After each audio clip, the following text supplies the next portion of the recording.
My name's Lisa Scaffidi and I have the privilege to be the current Lord Mayor of the City of Perth, representing the capital city in Perth, Western Australia. Our city has been going through a very incredible time in the last few years. I think as our city is growing very quickly, and there's a realisation by many overseas businesses who are keen to have a presence within our CBD especially, that we need to be on the ball when it comes to future planning, future urban planning, and enabling many buildings to be created that will house the many offices and companies that choose to have a presence in our city. And this is auguring very well for our citizens, because this means that our city has a very robust future and a very successful future, because there was a time a few years ago when we were worried about the future of Perth, knowing that our city is prone to a boom and bust cycle with the resources sector. We're also conscious to be looking at other industry sectors that can buffer and ensure more consistency to the economic cycles over time. So during my role, I've been very proud to also encourage science projects and focus on the importance of medical research to our city, because Perth has strength in those regions or industry sectors as well. There's also been a lot of talk lately about the importance of the creative industry sectors. We are very blessed with the future generations who are proficient in many areas, but not always are they going to be engineers and doctors and scientists. There are people who have special talents in fashion designing, jewellery designing and other creative sector industries. So it's important that we also encourage those people to be able to develop their careers in their own home city of Perth, and not just elsewhere overseas, because that results in brain drain. And we've spoken about that quite a lot in our city over the last few years, realising that if we don't create industries that maintain a future for our young people here, that we are going to lose those fantastic young people to other cities and other shores. So it's quite an exciting time to be looking at that whole debate, looking at how we can encourage economic development in all of those areas for a capital city that is truly realising a new sense of self and a new period in a very important aspect of its evolution as a city. Although in saying that, a city is never finished, a city is always evolving.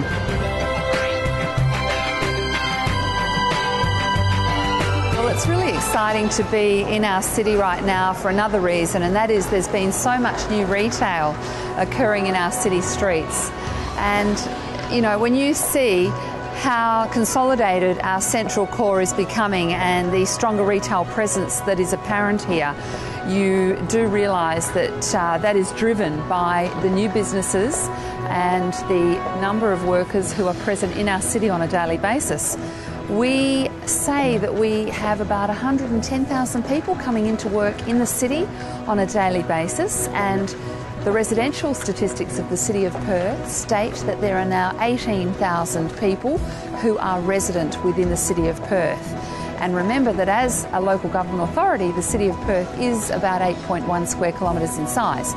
So this is all auguring very well for activation of businesses, and in turn we're starting to see many small bars and restaurants open up here, and that is again giving our city more choice, more activity.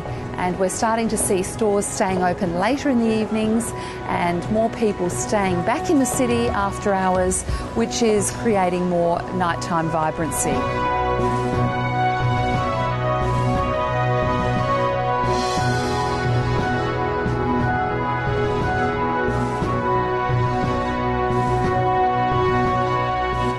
Things that I'm keen on seeing further in the city would be more upper floor activation in our stores, because there are in many of the Hay Street and Murray Street stores upper floors that have lost tenancies because they've made the ground floor retail tenancies larger, and as a result of that the upper floors have been locked off and are probably being used for storage purposes. Because they've lain vacant for so many years, they don't have up to current time fire safety mechanisms, and building codes are not as they should be. So this is the process we're going through. And then the other issue is encouraging the owners. Many of the owners here are long-time property owners, many of them are retired, to actually bother to undertake the refurbishment necessary, and maybe they then have to go to the extent of getting builders involved and, you know, expending large amounts of money. While they're earning good rentals for the ground floor tenancies, maybe the impediment or the focus is not strong enough for them to do that. But for the greater good of the city, we are really keen that they consider the bigger picture and help us get the city moving in the malls as much as we'd like it to be moving.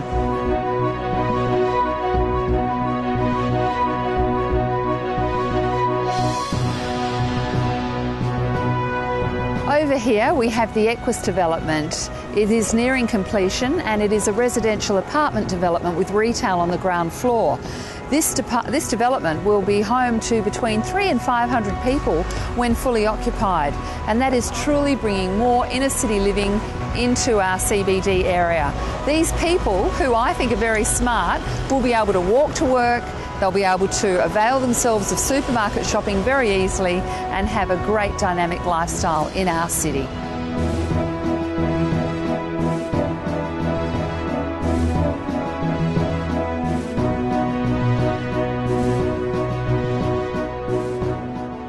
It's great to see people coming into the city via public transportation.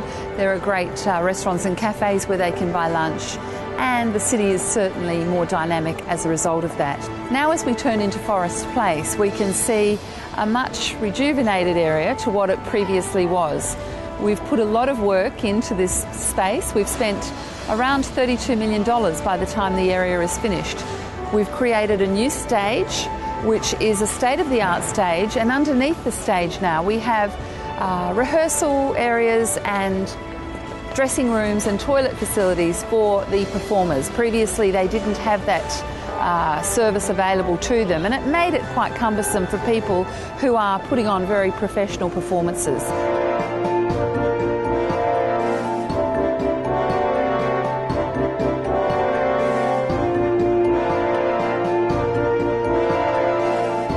Stage at Forest Place. Now this is a very exciting addition to our Forest Place area. We previously had a temporary stage in this location and a more permanent stage outside the doorway of Maya. But the seating alignment is better in this configuration, where you have the stage here and the seating going longitudinally downward in a north-south direction as opposed to an east-west direction. This is a very popular stage area for events like turning on of the Christmas lights and the Nativity play, which for families and children are one or two of the most loved events every Christmas time. Over here in this vacant area, when we don't have audiences set up for productions that will be occurring in this stage space, we will have the Jeppe Hein artwork installed as of early 2012. The Jeppe Hein artwork will be a water feature. It will be lots of upspurting fountains of water or streams of water, and children really engage with this piece a lot because they can run around all the water spurts, not get too wet as a general rule, and of course it's going to create activation in an otherwise vacant space. So we're very excited to have commissioned Jeppe Hein, a very well-known artist from Denmark, to install this particular piece.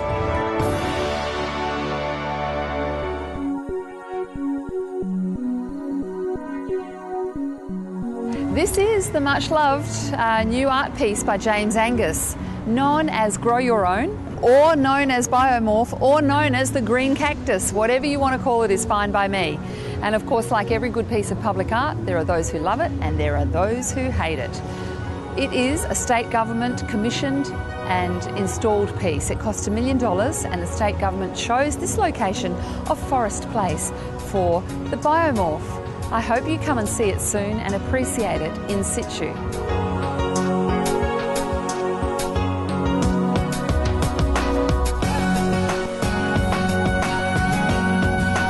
Well, thank you for accompanying me on this little walking tour of our CBD today, and I hope you've enjoyed listening to what I had to say and perhaps sharing with you some facts that you might not have been aware of before about our city in its current stage. I can assure you our city is going through an incredible period of transformation and transition as we look towards a city that is going to accommodate a population of around 3.5 million people. I believe Perth is truly coming of age and realising a very new, confident sense of self. What I love to say to people is Perth is now maturing, and Perth is no longer a gawky teenager. Perth is almost becoming a very sexy and alluring West Coast woman. And I think that really typifies how much our city has evolved in the last particularly 10 years. I know as the Lord Mayor of this city that we are encountering a very busy time, and for many people the change and the amount of construction that we're going through is very hard to cope with. But people need to realise cities should not be looked at in 5 or even 10-year windows. We need to look at cities in 50 to 100-year windows and realise that, wrongly or rightly, we are perhaps the ones that are having to endure the hard yards, and it might be other generations that will see more of the finished product. But whatever way you choose to look at it, be assured that our city has a great future. It is a very successful city and a significant player on the global stage in the 21st century. And I'm sure you wouldn't blame me for saying right now, seeing we're in the midst of the local government election period, that I would love your vote in this current election time. I have served 7 years as a councillor, 4 as a mayor, and when I was elected in 2007, it was on a campaign platform of Get Perth Moving. I'm in the middle of that very strong vision for our city, and I need another 4 years to complete that vision to enable you to see a new city that has a great renewed sense of self.